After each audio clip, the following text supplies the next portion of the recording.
In what ways is the U.S. diffusing or stoking tensions between Iran and Saudi Arabia?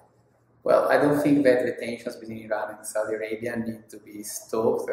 Certainly they need to be diffused, but the United States doesn't have much of a role in either diffusing or stoking them. I mean, there is a lot of hostility between the two, and this is actually growing. There is a growing polarization in the rivalry between Iran and Saudi Arabia, and this is still rising.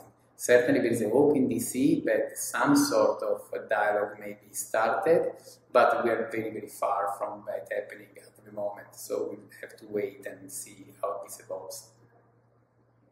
Do you believe that Saudi Arabia will follow through on its threat of ground involvement in Syria?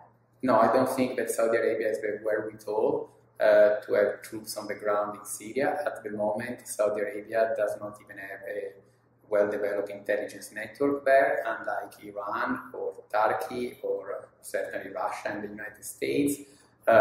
So I don't think that this, I think, is more of a symbolic move announcing that sort of possibility, but it's not something that we're going to follow through on.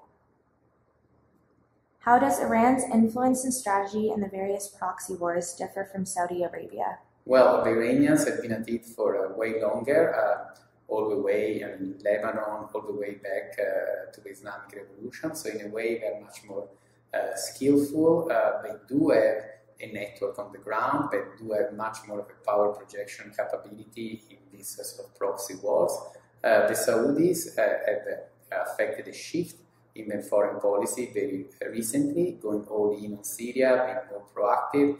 So, but to their credit, I guess they're much newer at this sort of external manipulative mobilization through armed proxies, and so I would say that for the moment they're performing as well.